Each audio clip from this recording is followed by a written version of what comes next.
Hey guys, this is Echo Source with another tutorial for ADSR and MassiveSynth.com. If you're not subscribed to the YouTube channel and you want to sign up, you can at youtube.com/ADSR Tuts. So that was a quick demo of the progressive sound we'll be making today in Massive. I like it because it has kind of a creepy element to it. It doesn't sound like every other saw that you hear in EDM right now. So I have a new instance of Massive already pulled up, ready to go. And we're just going to jump right into it. First thing I'm going to do is in Oscillator 1, I'm going to select this Groan III waveform. It kind of sounds like a saw, but it has a little bit different tone and timbre to it once you actually start getting into adding some filter types like a low pass or which we'll be using, or like a daft or something. Alright, so I'm not going to touch the wavetable position, the intensity of the amp, just going to leave it how it is. Then I'm going to activate Oscillator 2, and I'm going to select the square saw 2, and I'm going to leave it at that saw position. And you're not going to touch any of the other knobs on that as well. And I'm going to activate Oscillator 3, and I'm going to select this virtual analog waveform. And I'm just going to pitch this all the way down to -12 to give it some low end.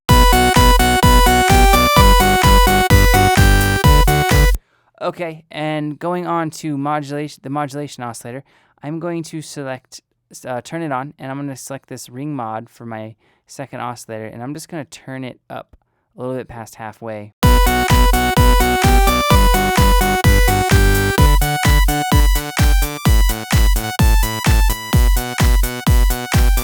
Alright, so it's just affecting the sound a little bit. And then I'm just going to turn up the white noise.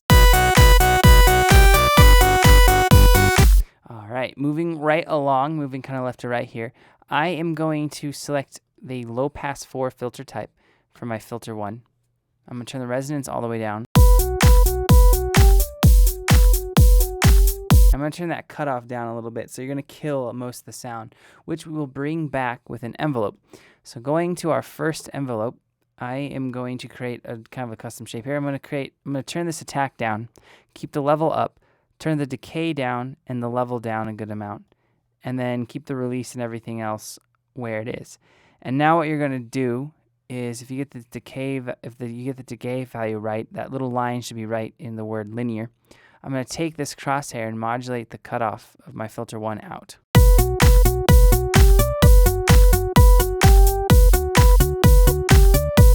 All right, and moving right along. So now that's really the only thing we're going to do for the custom envelopes that we need. I am going to kind of crank up this release a little bit, which gives it almost a reverb type tail.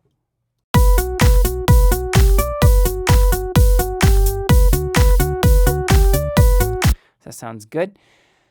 And that's good if you're playing like little kind of plucky progressions like I was just playing. So now that we got the oscillators taken care of, we got some white noise introduced into the sound, and we got our filter 1 set up, I'm going to go to the voicing tab. And in that voicing tab, I'm going to crank this unisono up to 11. I don't know why I used 11, but I'm just going to roll with it. So then I'm going to turn on this pitch cutoff, and I'm going to drag out the pitch cutoff to where I can see the first 2 crosshairs in that slider. Now I'm going to turn my master volume down because cranking up the voices that high is going to add a lot of volume to it.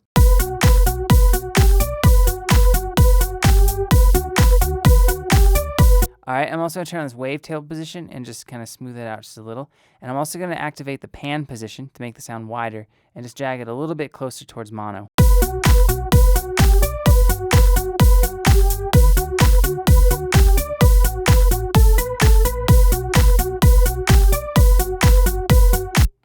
Okay, so now that we have the voicing section set up properly, let's go to our oscillator tab.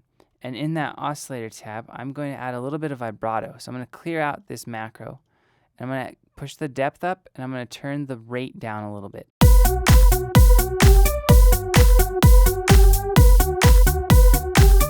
All right, and now that we got that kind of taken care of, I am going to go down to this insert effect, and I'm going to use one of the inserts where you can kind of really shape your sound. I'm going to pull up that sine shaper. I'm going to turn the dry wet up to about 55-60%. I'm going to turn the drive down just a little.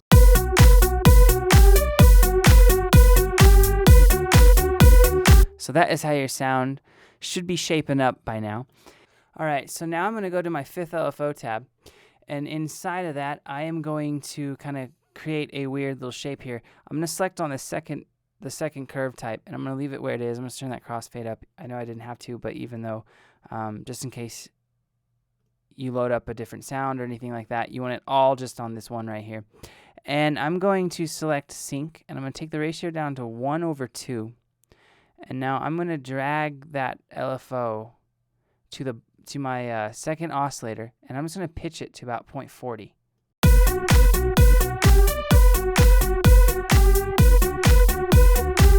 So that slow ratio time will help kind of create even more of a widening effect to the sound. So that's pretty much everything except for the effect sound. So I'm going to select the Chorus Ensemble, which is a really cool effect in Massive, and I'm going to take the dry wet down. I'm going to take it down to about 20, 25%. I'm going to crank that rate up so it's really fast. Turn the offset to about 75%, and then the depth to about 60%.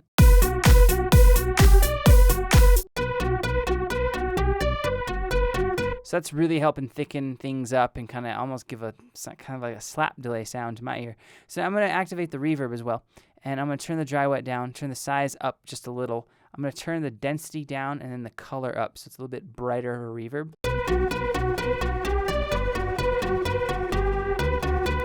And finally, I'm going to activate the EQ, where I'm just going to boost the low shelf, the boost, the frequency, and the high shelf out a good amount.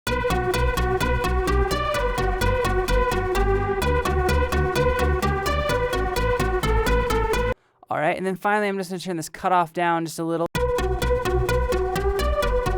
going to go back to the vibrato and turn the depth up a little.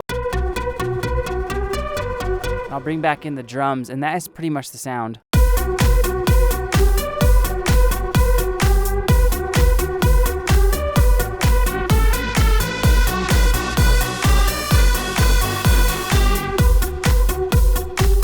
All right, cool. So if you guys have any questions or comments, let me know below, and I'll get back to you as soon as I can. And if you haven't checked out MassiveSynth.com, head on over there. And as always, thank you for watching, and I will see you next time.